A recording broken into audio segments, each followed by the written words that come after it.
Bismillahirrahmanirrahim.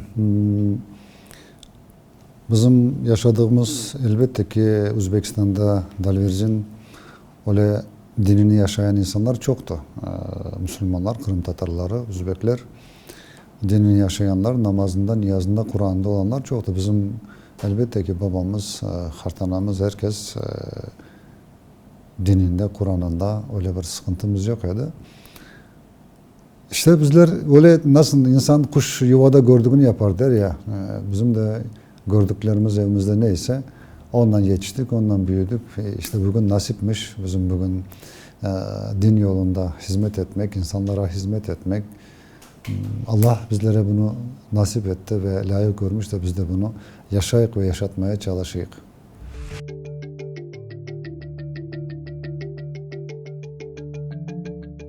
O çok uzun mevzu, çok acı günler.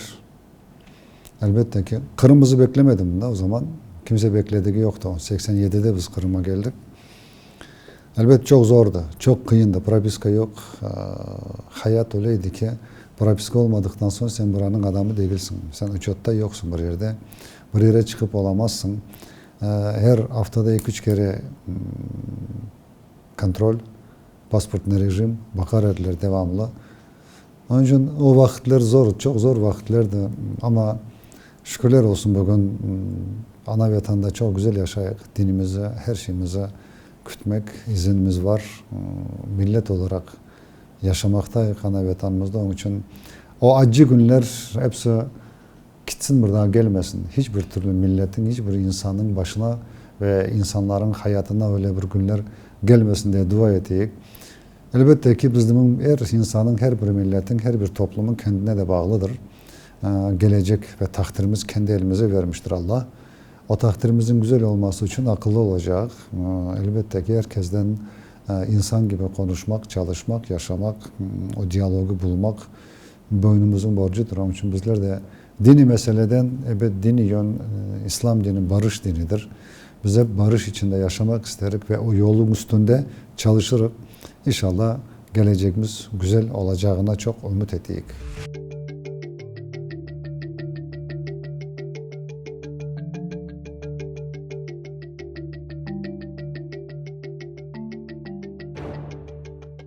Şimdi biliyorsunuz 91. yılda Sovyet hükümeti bittikten sonra elbette ki her millet, her insanlar kendi dinini yaşamaya başladılar. Pravoslavlılar olsun, Müslümanlar olsun, herkes başka dinler kendi dinini yaşamaya başladılar. O vakit elbette ki zordu. Kimse gençlerimizden dinini bilen yokturdu, çok azdı. Ama şükürler olsun 93'te Türkiye'den 9-10 tane hocalar geldiler, kapılar açıldı Türkiye'ye. O zaman okumak gerekti. Bizim ekip alamız vardı ama gene okumaya gittik çünkü mecburduk, gerekti okumaya. Mutlaka gerekti. Evdeki aldığın ilim bambaşkadır. Medresede aldığın, hocadan aldığın ilim bambaşkadır. Onun için o zaman gerekti. Bugün şimdi gerek mi diyorsunuz? Gerek. Elbette ki bugün Kırım'da bizim kendimizin medreselerimiz var. Hafız kurslarımız var. Yeterli mi deseniz yok. Bugün daha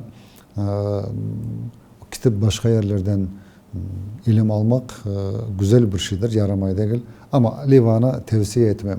Kimseye tavsiye etmem. Livan'dan varıp ilim alsınlar diye yok. Çünkü orası çok zordur. Çok berbattır. Onun için kimseye de buradan Kırım'dan kitap ondan varıp ilim alsınlar deyip olamam. Bu 14. seneden sonra elbette ki en çok bizim talebelerimizin okumaları Tatarstan. Sağ olsunlar müftülüğü Tatarstan'ın orada bize çok yardımcı el uzatıyorlar. Ballarımızı oraya okumaya yollayık. Üniversitet, Kur'an kurslarımız. Onun için bugün en çok Tatarstan'da, Türkiye'de çok az balamı. O okuyanlar devam ediyorlar. İnşallah bitirip gelecekler onların hepsi de. Kapılar kapanmadı ama vaziyet biraz gergin olduğu sebebinden Türkiye'ye o kadar birçok giden talebemiz yoktur. Ama esas Tatarstan'da okuyorlar. Azovski'deki medresemiz elbette ki devam ediyor. Dedim ya bu Kur'an kursumuz var. Hem de hafız kursumuz var. Azovski'deki medrese gelecekte elbet biz planlarımız çok büyüktür. İnşallah Allah nasip ederse onları amele geçirirsek Bahçesaray'daki bu bizim zincirli menlik gereğin yaptığı ondan kalan atalarımızın mirası onu başladık biz buna şimdi bütün resmi olarak müftülüğe verildi ve tamiri yapılacak, camisi yapılacak oradaki Zincir İsmail Gaspralı'nın zincirli medresemizin yanındaki o iki katlı İsmail Gaspralı'nın mektebesi o yapılacak. Oradaki ilim ocağı açılacak. Allah nasip etse düşüncemiz odur. Elbette ki o zaman ama gene başka memleketlerden kitap ilim almak, okumak, bilmek o hiçbir zararı yoktur. Ne kadar bizim kendimizin yüksek mertebede bir dini medresemiz, üniversitemiz olduğu takdirde de başka yerlerde de okumak olabilir. Ama inşallah önümüzde büyük bir projemiz, planlarımız var. Allah nasip ederse o da elbette bugün devlet kol tutay bugün. Bizim başkanımız Valeri için yaptıkları bu bütün projesi, projelerini her şeyi yapacaklar. Parası da ayrılığın yanında. İnşallah o medresede, o üniversitede çalışacaktır. Bilmiyorum sağ olsak. Yeter ki biz isteyik. İstedikten sonra Allah bize ne vermedi ki her şeyimizi vereyim. Bunun için Allah yolunda yaptığımız işler dosdoğru, temiz kalple, temiz niyetle hepsi olacaktır diye umudumuz çok büyük.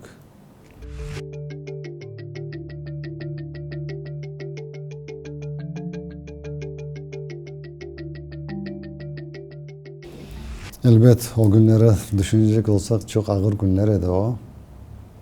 Çok kıyın günler idi. Çünkü biz gençtik. Öyle bir mesuliyeti boynumuza yüklediler. Çok ağır günler idi. Çok ağır vakitler idi. Çünkü bizim yanımıza kimse yoktu. İki tane bir neşriyatımızı bakan 80 yaşında Zakir ağamız var idi. Hepsi rahmetli oldular. Stроительство'ya bakan da Server ağa var idi. O da kart. Yanımızda bir Enver hocamız var idi. Hatibimiz. Ve Meliha Hanım. Onun için o günler düşünsek o kadar zor günler idi ki ama bugün bakacak olsak 20-23 yıl geçti çalışmamızın. Elbette ki bugün dağlar taşlar var arasında. O kadar fark, çok büyük farkımız var. Çok güzel. Bugün komandamız, müftülükteki çalışan 40 tane personelimiz var. 40 adam çalışıyor. O zaman 4 adam çalışıyorduk. Bugün 40 adam çalışıyor. Onun için fark elbette ki çok büyüktür. Hem de iş ona göre işimizdir. Ona göre alıp varılan işler ve yapılan işler çok büyük işler yaptı Kırım'da. Dini meselede, kültür ve obyektler meselesinde, topraklar meselesinde, camiler için toprak, cami kurmak için köylerde cemiyetlerimize çok topraklar alınıyor. Bunu da yapan elbette ki burada çalışan spesyalistler, personel. Hepsinden binlerce razıyız. Sağ olsunlar. Çalışıyorlar. Onun için o zaman 99'dan bugün 2022'ye bakacak olsak çok büyük fark var. O kadar büyük. Şükürler olsun Mevlamıza. Gene bugün nasıl naylansan teşekkür edesin ki bugün başınızdaki duran devlet var ve sana imkan veri, yapınız, çalışınız, kurunuz, okunuz, okutunuz diye. Onun için 100.000 kere de teşekkür etsek azdır. Onun için sağ olsunlar. Devlet de, insanlar da burada çalışan başkanımız da binlerce teşekkürlerimizi bildiriyor. Ama bizim elimize gelen şey, bize kalan mesele çalışmak. Adam gibi çalışmak, gece gündüz çalışmak ve dinimizi tiklemek, insanlara İslamiyet'i öğretmek. İslamiyet demek nizam, intizam, terbiyedir, hürmettir, saygıdır. Biz bunu mutlaka öğreteceğiz. Ardımızdan gelen yeni bir nesil biz ostürmek boynumuzun borcu.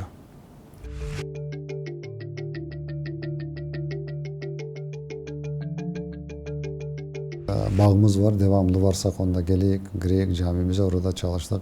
Evvela Akçora köyünde orada yaşadık. Onda vardık camimize, onu yapkan edik camiyi. Ondan sonra Zalatoy Pola'nın camisine resmi olarak seçilgen edik. O vakit nazначение yok idi. Seçer ettiler cemaat kendisi. Ama bugün hep camilerimize po nazначать yapıp tayin etli imamlarımız.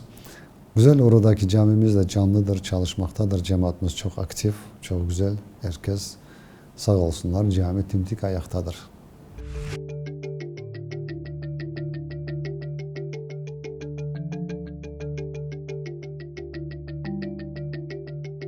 Doğrusunu söylesem hiçbir türlü bağımız yoktur. Hiçbir türlü alakamız yoktur. Çünkü alaka olmadığının sebebi de budur ki fikirlerimiz iki tarafa bölündü.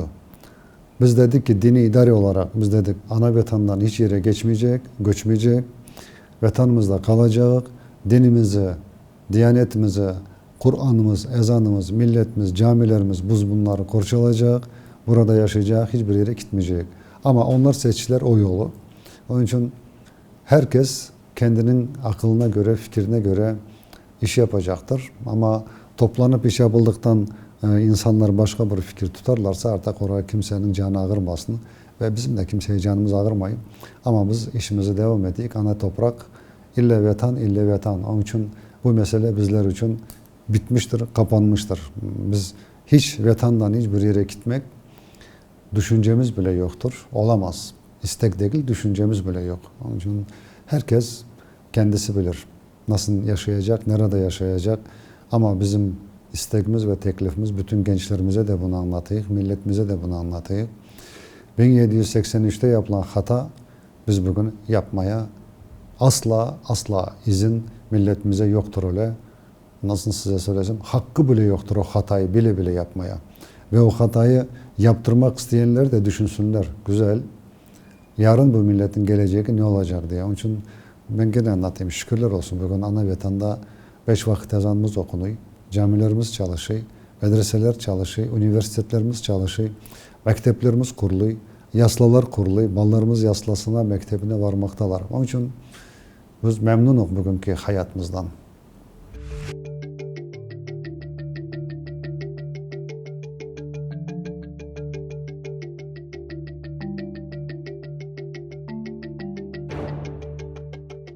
Şimdi biliyorsunuz 23 yılın içinde elbette ki biz bütün atalarımızdan kalan miras, kültür obyektlerimiz, camilerimiz, medreselerimiz, mektebelerimiz, biz bunları elbette ki kanun boyunca tekrar müftülüğe verilsin diye talep etmekteyiz.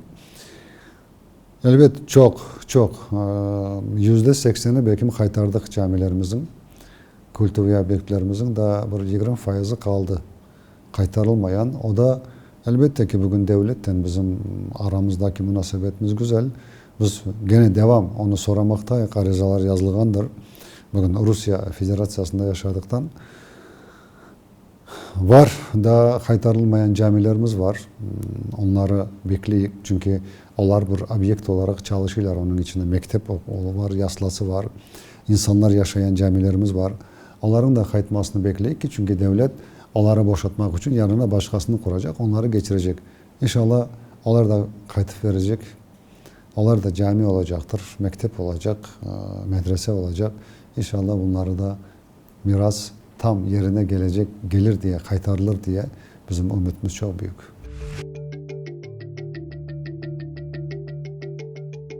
Elbette ki çok bugün diyeyim ya sizlere öyle her bir şey resmi, kanuni, böyle afudan yapılan bir şeyimiz yoktur. Çünkü biz çok Ukrayna zamanında yapılan işlerimiz, camilerimiz, topraklarımız resmiyet yoktu. Kimse buna bakmazdı. Vatana geldik oldu. Toprak bizim. Hayır öyle olmaz. Öyle olamaz. Onun için bugün 14. seneden son her yapan işimiz elbette ki resmi. Devletin kanununa göre resmiyet mecburi. Resmiyet olmadı ama toprağın olsun, camin olsun, mektebin olsun, ne olsa olsun hepsi resmi olacak ki ondan sonra bileceksin ki rahatlıkla senden son gelen yani gençlerimiz ve milletimiz ona kimsenin eli parmağı girişmesin, kimse ona karışmaz. Ama bugün biz 14. seneye kadar böyle bir resmiyetimiz yoktu elbette ki. Çok zordu o mesele, yapılmaydı. O insanların toprak meselesi, Samazakvat'ta duranların da aynı. Çünkü resmiyet yoktu. Milletimizin o kadar aldıkları toprak, kurdular evler vod ve eksploatasyon kabul tapşırılmamıştı. Ama şimdi elbette ki herkes onu yapmaya çalışıyor. Hem de yapmak gerek, mecburiyetle mutlaka yapılacak. Onun için öyle bir sıkıntımız yok.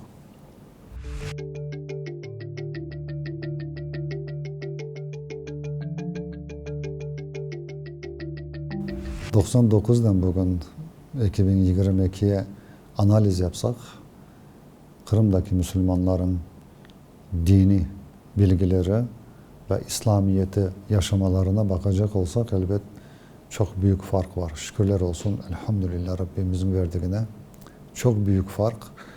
Biz evvelden o seneleri bir merasim yapacak olsak Kırım'da, bir bayram olacak olsa içkisiz bayram olmazdı. Mutlaka içki içerler, püsür laflar, terbiyesizlikler çok olurdu. Ama bugün, elbet bugün baksak, bugün bir merasim yapsak, ben çok kıvanayım, sevineyim milletimize, gençlerimize. Hepsi nizam, intizam, terbiyeli, tendiriz, içki içmezler. Namazlarına, niyazlarına, İslamiyet'i öğrenirler. Onun için geleceğimiz çok parlaktır. Kırım'ın geleceği zaten tek bizim değil. Kırım'da yaşayan bütün ümmetin geleceği çok parlaktır. Burada neden bunu söyleyeyim? Biz gençlerimize, ballarımıza, torunlarımıza nizam intizamı öğretirsek, İslamiyet'i öğretirsek onların etrafındaki insanlar da nizamlı, intizamlı olacaktır, terbiyeli olacaktır. Eğer biz öğretmesek elbette ki bizimkilerinden beraber herkes bütünü o terbiyesizlik yolundadır. Onun için inşallah gördüğümüz ve beklediğimiz Kırım'ın geleceği çok güzel. Kırım'daki bugün bütün dinlere izin vardır, serbesttir. Herkes dinini küter. Bu anayasada yasak olmayan bütün dinlerin hepsine bütün şey mümkündür. Bizim de çalışmalarımız daha çok çalışmamız gerek. Kendimizi ayamadan geleceğimiz çok parlak, çok güzel. Elbette ki bizim bugün 14. seneden son Tataristan'dan aramız çok güzel. Çünkü onlar bize 14. senede Nurgaliyeviç, Rustam Minnikhanov buraya geldiğinde ilk tanış olduğumuzda elbet o bize çok anlatkan idi. 91. yılda nasıl onlar onu yaşadılar. Biz 14. sene yaşadıklarımızı. Onlar da 91'de işte geçtiler bütün o yolları. O zaman bize geldiğinde dedi ki ben sizlere geldim yardım etmeye, anlatmaya. Çünkü akıllı olunuz, hata yapmanız, biliniz ki geleceğiniz yaxşı, parlak olacaktır. Elbet bizler birinci görüşümüzde bile bir anlaşıp olamamıştık. Çünkü biz anlayıp olamazdık. Ne oldu? Niçin böyle oldu? Nasıl olacak? Devamını göremezdik.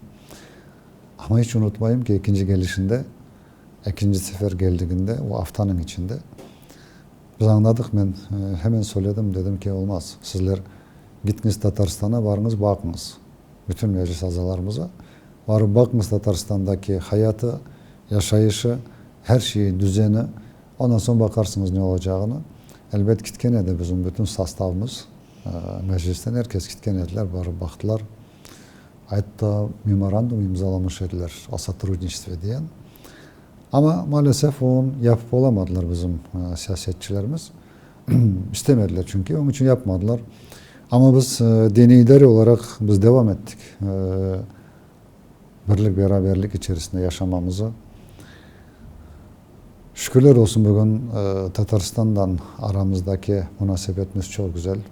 Çünkü bizim dilimiz, kültürümüz, her şeyimiz, hiçbir farkımız yoktur. Bizler çok yaxşı anlarıq her şeyimizi. Bugün çok memnunuk bizlere karşı kucak açmaları, hoş geldiniz demeleri ve yardım etmelerinde. Elbette ki Nurgaliyeviç'e bütün milletimizin adından büyükten büyük teşekkürlerimizi söyleyerek ve Kamil Hazret bugünkü Tataristan'ın müftüsü, o da Allah razı olsun diyecek hepsinden, çok yardımcı oluyorlar bizlere. Ve babay en büyükleri 1. Prezident Mintimir Şaymiyev. Ona da teşekkürler. Çünkü 15. sene biz oraya geldiğimizde o çok güzel şeyler anlatmıştı bizlere. Çok güzel. Çünkü insanın biliyorsun çok bir hayatı yaşayan, çok şeyi gören bir insan elbette ki bir şey anlattığında insan her vakit dinlersin. Ondan gereğini alırsın, gerekmeyeni bırakırsın. Ama bizler için büyük, çok böyle bir fikir olarak mevzular. Zaten 1783'ten bir yana tarihimizi çok yaxşı öğrendiğimiz için hata yapmamaya çalışıyoruz. Ve insanları çok dinlemeye çalışarak herkese, bizlerden beraber dostluk yapan, konuşan insanlara biz her zaman severik, az seveni çok severik. Onun için hepsine bütün milletimizin adından Rustam Menihanov'tan, müftümüzden ve Mintimir Şeymi ve hepsine büyükten büyük teşekkürler. Bütün milletimiz adından rahmet deyip hepsine sağ olsunlar, var olsunlar.